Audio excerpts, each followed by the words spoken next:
ও তুমি ফ্রেশ আনো।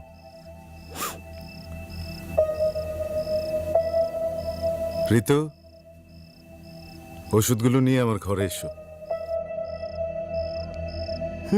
পালিয়ে থাকবো? আমি কাওয়ার্ড, আমি কাওয়ার্ড। আমার অনেক দিনের ইচ্ছা ছিল নামমাত্র ভাড়ায় কর্মজীবী মহিলাদের জন্য একটা হোস্টেল করব। আজ সেই ইচ্ছা পূরণ।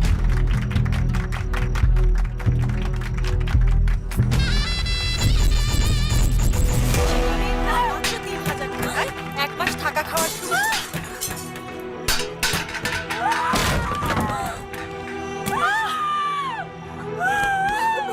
আব্বু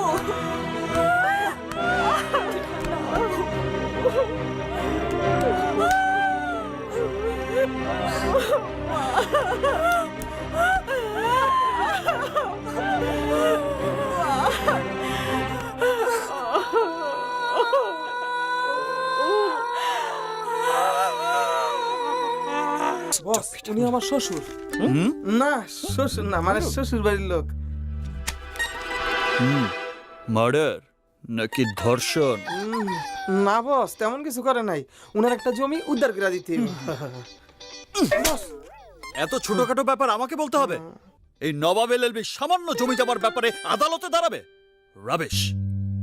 এটা তো আমার 36 নম্বর অ্যাসিস্ট্যান্ট কিরমিনেই পারে। কিরমিনে, ওনার এলাকায় যত হাঙ্কি পাঙ্কি আছে সবাইকে ফোন দাও।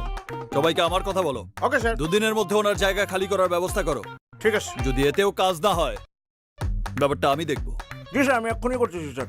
স্যার, সামান্য কিছু চা পানি খাবেন? আপনার কষ্ট হলে টাকাটা নিয়ে যান। আর টাকা পয়সা কোনো ফ্যাক্ট না। তাছাড়া আমি এত ছোটখাটো কেসের টাকা নিজের পকেটে রাখি না। মানুষকে ন্যায় বিচার পাইয়ে দিতে পারলেই আমি সন্তুষ্ট। ঠিক আছে। এই, হ্যাঁ, কামায় যাবো, যান যান। আসসালামু আলাইকুম। যান যান।